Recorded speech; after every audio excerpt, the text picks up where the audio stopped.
Capítulo 14. La civilización de Meru.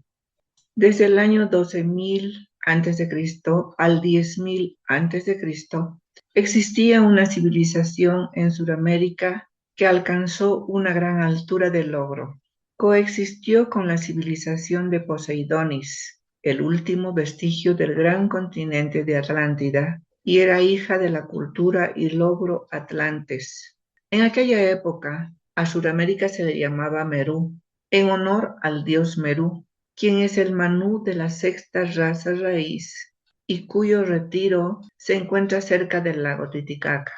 La civilización se centraba a lo largo de los ríos Amazonas, Madeira y Jurúa, y se extendía en una dirección este-oeste desde el delta del Amazonas hasta una longitud de 70 grados oeste en la frontera oriental del Perú y Colombia.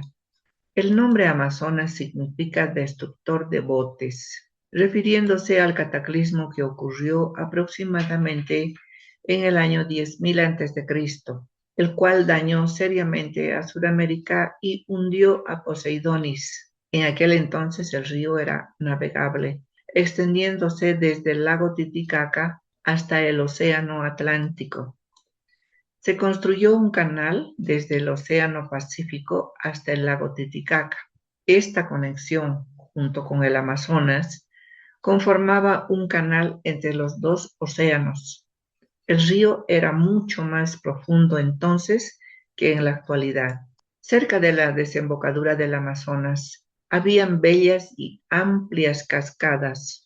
Entre las cascadas y la costa, originalmente como a 15 kilómetros del río, existía una ciudad importante.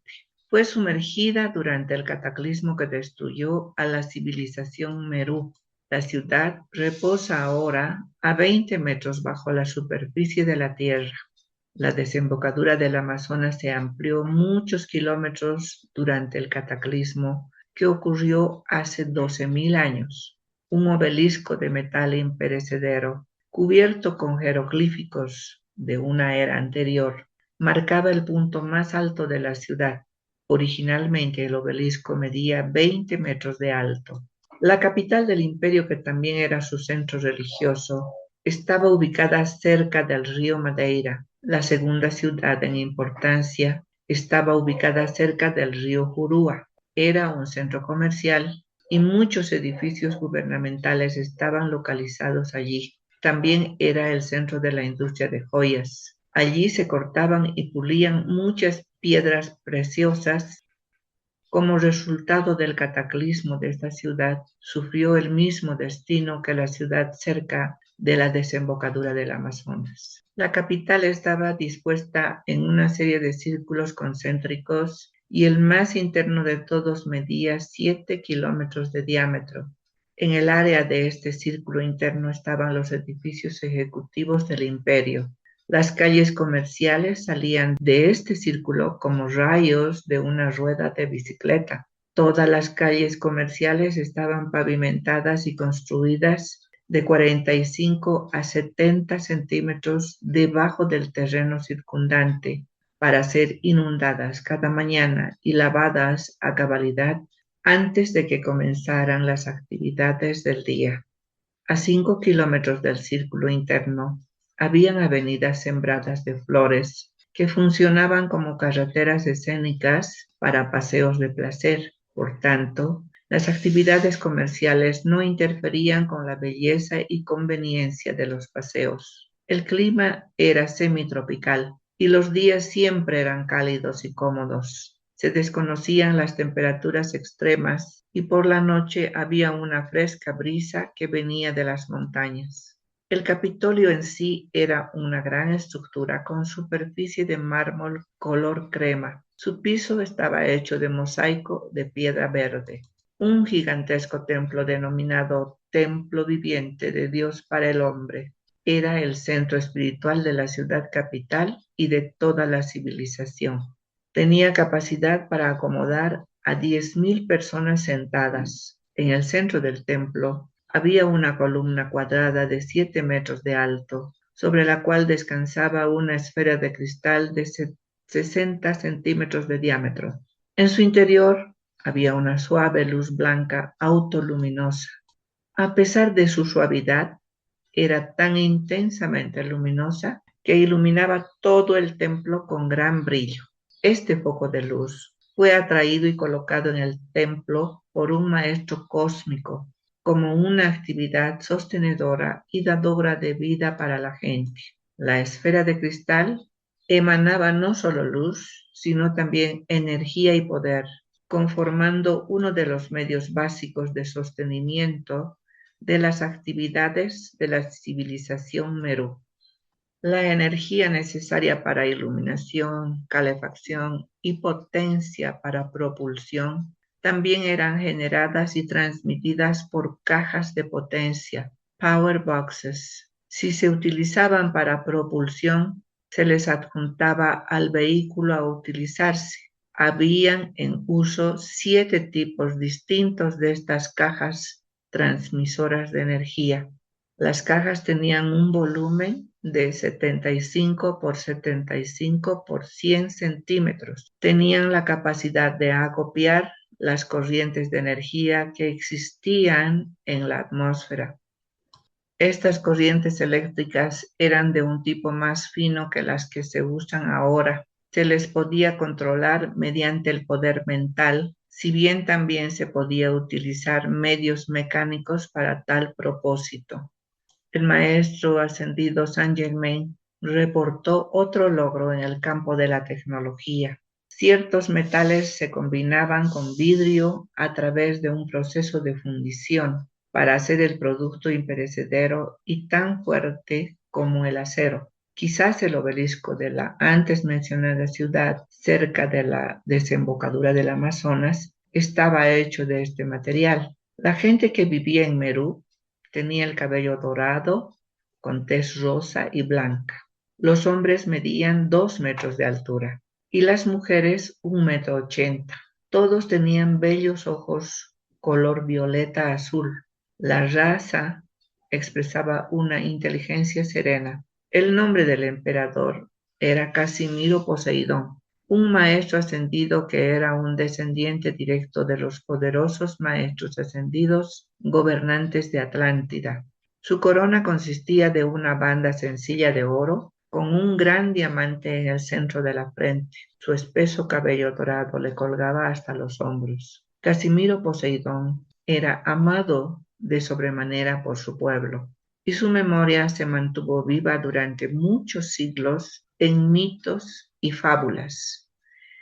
Preservación de los archivos. Los archivos de esta civilización fueron preservados por los maestros ascendidos. Se mantienen para su uso futuro en cajas de metal de 75 por 35 por 15 centímetros. Estos récords fueron confeccionados escribiendo con una aguja sobre láminas de oro. En una ocasión, los récords fueron almacenados en el templo viviente de Dios para el hombre. Los originales o copias de estos reposan actualmente en el retiro del Tritón. Algún día en el futuro, los récords y los logros de la civilización Merú les serán revelados al mundo exterior. La advertencia. Justo antes de que la capital descrita anteriormente fuera sumergida, había llegado al clímax de su gloria, y el gran maestro cósmico, que inicialmente atrajo la luz mediante la cual fue desarrollada y sostenida, se le aparecieron por última vez al imperio. Les habló de un cataclismo inevitable y anunció que esta era su última aparición. No dijo cuándo tendría lugar dicho cataclismo.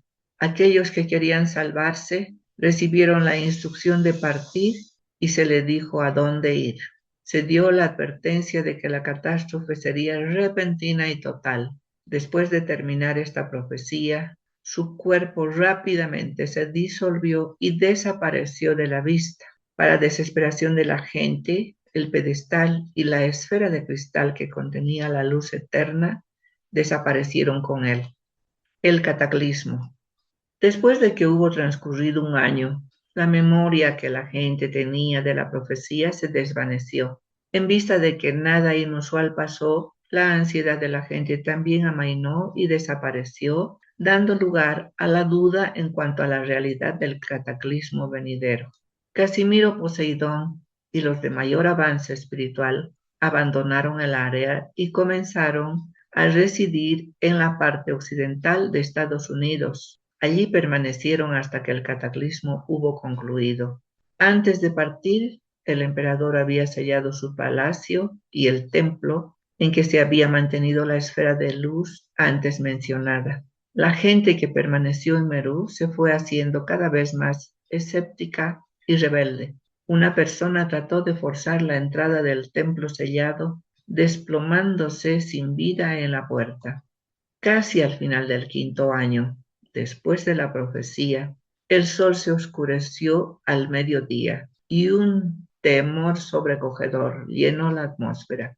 Al ponerse el sol, terribles terremotos sacudieron la tierra y demolieron todos los edificios. Había caos por doquier.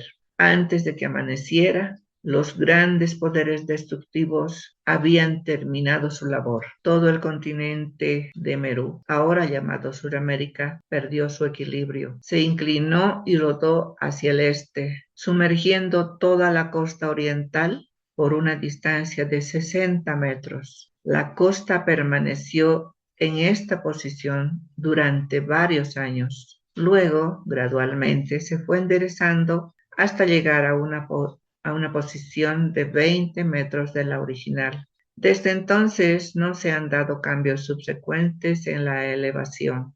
Así, otra civilización de espléndido logro llegó a un final abrupto. El maestro ascendido Saint Germain explicó cómo una civilización bella y perfecta en todo respecto podía sufrir la tragedia de un cataclismo destructivo. Cuando un grupo de seres humanos es lo suficientemente afortunado como para ponerse bajo la radiación de un gran maestro de luz, en retorno a modo de balance, es necesario que la humanidad realice un esfuerzo continuo y consciente para comprender la ley cósmica y que voluntaria y alegremente trabaje en cooperación armoniosa con ella, de acuerdo con la ley de Dios. Si a un grupo de seres humanos se les ha enseñado la manera de la maestría y encarnación tras encarnación se les ha recordado su derecho natal divino, y aún así no se ve por ningún lado su esfuerzo balanceador, entonces los maestros de luz tienen que retirar su poder sostenedor. Todos los pensamientos y sentimientos de odio, ira, resentimiento de cualquier índole y venganza son registrados por todos los seres elementales. Cuando tal energía mal calificada se ha acumulado hasta ejercer cierta presión, una fuerza autogenerada y autopurificadora surge en la naturaleza y se expulsa todo lo que discrepa como la ley del uno. De esta manera, las cualidades registradas regresan a su fuente, al individuo, en forma de cataclismos mediante los 4 elementos de la naturaleza. Así, un cataclismo es la manera que tiene la naturaleza de aliviarse, purificarse y sacudirse hasta liberarse de la contaminación de los pensamientos y sentimientos discordantes humanos y de regresar a su prístina condición. Los estudiantes de la enseñanza de los maestros ascendidos pueden hacer mucho para aliviar las condiciones discordantes de la naturaleza causadas por la mala utilización anterior de la energía por la humanidad. Hay una gran necesidad de transmutar la energía mal calificada, acopiada en los cinturones de gas. Esto se hace decretando grupal o individualmente. Decretarás asimismo una cosa y te será firme. El poder de la palabra hablada es lo más efectivo que hay.